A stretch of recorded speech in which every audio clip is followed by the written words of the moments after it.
right now and how, things have changed around the world as far as like being able to provide certain things. So we're really proud of what we were able to come up with. And we think that given the circumstances that we found ourselves in, as far as, globally and whatnot, we did our best. And I think we did a really great job of creating a campaign that's still able to offer some cool stuff, but also make sure that our focus is the product, which is the game. Yeah. No, that's awesome. And I think you provide a lot of great learnings there. Another thing that I'm curious about too, though, to see if you noticed at all, like, was there any type of backer behavior, comments, or even like feedback that was new to you guys, and that you didn't anticipate? Well, there's one we did anticipate. We definitely did, was the lack of female characters initially. Mm-hmm. And of course, technically that's not a problem of our own. We didn't, make serial mascots. So, you have to talk out with the serial people, but, but in our solution to that though, we decided to go with, the gender swap characters, because while we do have plans for original serial mascot characters, female and male, for this first game, we wanted to make sure that everyone had the opportunity to play as the nostalgic characters that kind of that are the heart of this game. Yeah. So we felt like instead of just making a new character that doesn't have the same connectivity to our audience as the ones that are already pre-existing, we gender swap them. And that way it gives you the opportunity to be able to play male or female, how you choose, as these serial mascots that we've all loved. Yeah. So we thought that was a really cool way of fixing that. That was one of the common questions we had. Another one was, the other ones were just kind of like about like online gameplay, because that's a big deal in the fighting game community, and rightfully so. But, those are things that we're not really concerned with at this stage. Of course, we're already planning things out for that, but for the demo, we're just focusing on a local build. So besides that, those are really the only things we had. People seem to generally vibe with the idea. So it's been some, I wouldn't say there wasn't much we didn't anticipate. We kind of expected certain, comments or feedback or whatnot, just based on the kind of campaign we're launching. As like I said, it's unconventional. So we kind of expected those things. But other than that, it's been pretty much what we kind of expected things to go as, question wise, feedback wise. Yeah, cool. So, which I think is good, because I mean, sometimes you can be surprised with stuff and sometimes not necessarily, but I think it goes back to saying, like, with the amount of time you planned this and the preparation that was made, I think it allowed you guys to at least, for the most part, almost like address everything potentially that could pop up without kind of being blindsided by it. And obviously you're never going to like anticipate anything, but I think it goes to show, and obviously there was a lot of time prior to this, but it goes to show like how well you really knew the product, how well you knew the community and the audience, because when you get to really know those things, like these types of things, or in vein of the question that I asked,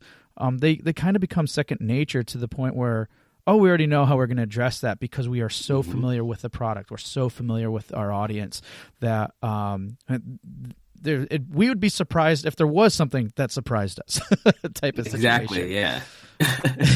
So that's awesome. All right. So, we at the time of this is going live, there's like about 2 weeks remaining.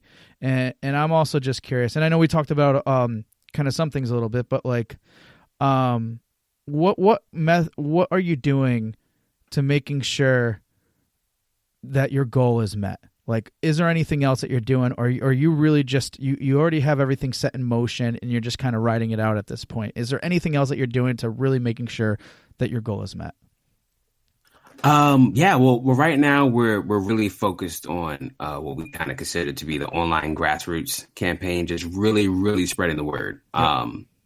So, in our minds, we're like, who knows? All it could take is one popular blogger to see it, or blog or website or streamer to see it, put it online, and that could be all that's required. It could happen overnight. We've seen this stuff happen like this before.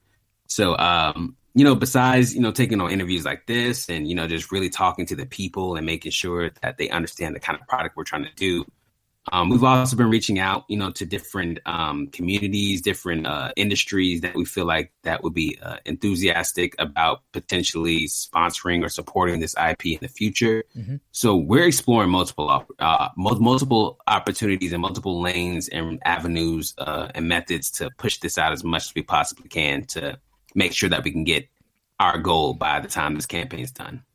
Awesome. So doing everything you can that's even like thinking out of the box. And like you said, other industries that could be enthusiastic about this. I mean, I think a lot of times, people always think of, hey, looking at your core audience. And yes, that's important. Of course it is. But if you only focus on that and get like tunnel vision, let's say, you can miss out on other opportunities. So it sounds like you're really exploring those things because there are avenues, there are other outlets in which that you can really cater to because of the type of experience that this provides. Because it's not just a fighting game. Obviously, it is a fighting game, right? That's the core of it. But I mean, come on, we're talking about these childhood serial mascots. A good portion of us grew up with, at least in the U.S. and I'm sure elsewhere too. I know they have Frosted Flakes in Japan, so I'm sure they have them in other locations too. So. Definitely no. Yeah, like you said, like it's definitely not just a game. Like the game is the start for sure. The game is the start of something much bigger. But it's a great start, and it's where we are right now. But I can definitely assure you that the plans far exceed just the game. So this is big. This is this opportunity to make something really groundbreaking for on a cultural level, on a nerd cultural level. Yeah, nice. And man, after all that, I just really want to have a bowl of cereal. Man, I think I'm going to go do that right after this. Trust me. Awesome. All right. Well, right as we're closing now, I want to wrap it up with, we covered a lot today. So if there are maybe 3 or 5 suggestions or tips that you could recommend to indie devs that are listening out there right now, what would they be? First off, I would say know your product. You can't really expect others to be excited about something that doesn't excite you. And I think that as long as you know what it is that you want to make, then any questions or concerns or things that arise, you'll know. Even if you don't know yet, you'll know how to adapt as they come, because you know what you want to make. So solidify yourself in that first and foremost. Second, I would say, a strong story is the foundation of a great game. Even if it's satirical, like in our case, a strong story of, rather, if it's the story of your game, if it's the story of you making the game, it just serves to really connect with people on a level where they can feel that this is something they really want to see be done and made possible. I think one of the one things that really is working for us right now, as far as serial killers goes, is the lore. We've created an entire lore-based universe based off of serial mascots, and it's silly, but there's actually depth to it, and there's actually levels and layers of drama to it that kind of make it more silly, but it's an intriguing story, and it captures your interest, and you want to know more about it. Yeah, definitely. And I would say also just trust your gut. No matter what happens throughout the process, if you know what you want to make and you know your story, trust your gut. Trust your vision, trust it is what it is that you want to do, and just have confidence in yourself in as much as you possibly can. I mean, even when it doesn't feel like, even if it feels like things aren't going the way you want, and even if they don't, you have to believe that regardless of how things turn out, you know what it is you're going to make, and you're going to make it no matter what.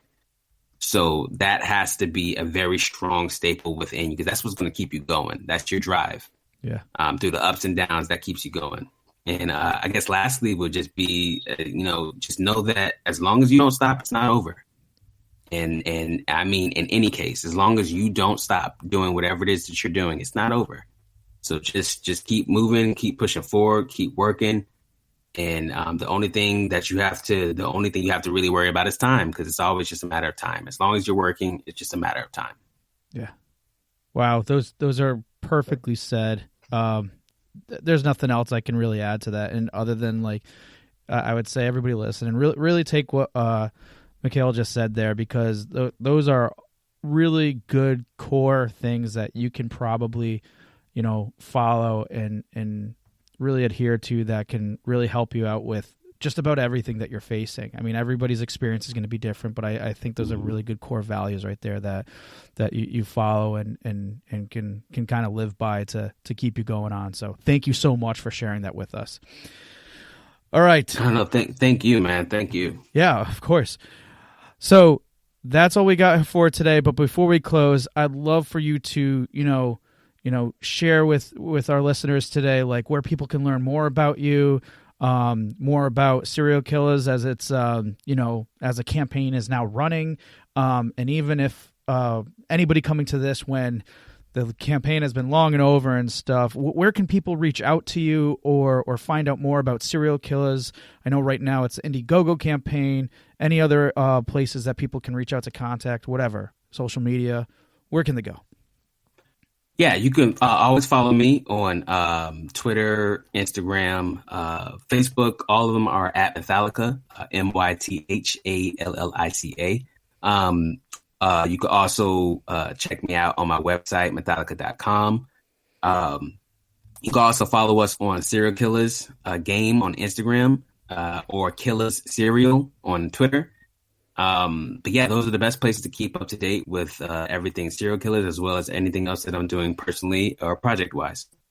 Okay, cool. And for people who are listening in the moment, as this is happening in mid-October 2020, how can they find and check out your Indiegogo campaign? Should they just go to Indiegogo and look up Serial Killers? Yep, you can do that. Or if you go to any of my social medias, the link will be in the bios of my Twitter, the Serial Killers Twitter, the Serial Killers IG, and my IG. So all the places you can get to the link. All right. Awesome. So again, everybody who's listening, definitely Mikhail was kind enough to share a lot of insight, a lot of in-depth, like the process and everything else to what has been going into this campaign and how they're executing it like in the moment. So at the very least, go check out the game. I think you'll love it. I had obviously a chance to look at it too. And like you said, with the depth of the characters and everything, and the creative styles of names, because clearly there's going to probably be trademarks associated with a lot of these characters where that were inspired. The creativity behind that, the lore he talked about, and it goes back to our Q-Box round, asking questions about Saturday morning cartoons, because like that in particular, what we grew up with, they could have been quirky and a little weird and different, but in some extent too, especially with let's say Batman the animated series, there's a lot of darkness to it, and these characters too, you see some of that darkness, but there's still some of that quirky aspect of it. So it's I don't know. I know I talk a lot about it, but check out for yourselves. If that sounds like anything that we talked about, just from the business and marketing side of things, but even just the creative side of it too, totally worth checking it out. Again, Mikhail, thank you so much for taking the time to really share this in-depth insight to what your experience has been with the campaign. And we definitely look forward to seeing how it all goes. I wish you the best of luck, and I'm still excited to talk to you again in some amount of time to kind of find out how things, finish with the campaign and kind of your little postmortem behind that. But again, thank you so much for sharing this with us today. I really can't say enough to that. So thank you. Of course, and thank you so much for having me. I look forward to our post-mortem conversation as well. All right, awesome. Hey, everyone, and thank you for listening to another episode of Indie Game Movement. I'm Andrew Pappas, your host, and the show's producer is Mustafa Price. A special thanks to Taisuke Kimura for creating the show's theme and Donnie Wilson for the logo design. If you enjoy and value the content, you can support us by visiting our Patreon, which is patreon.com/IGM podcast. And select the tier that meets your needs. Show notes for this episode can be found by visiting rengenmarketing.com/the number of this episode. Rengen Marketing is a consulting marketing company that helps indie devs with their marketing efforts. So if you're looking for a helpful marketing content or marketing plan template for your current game, then please visit rengenmarketing.com. And as always, thanks for being such great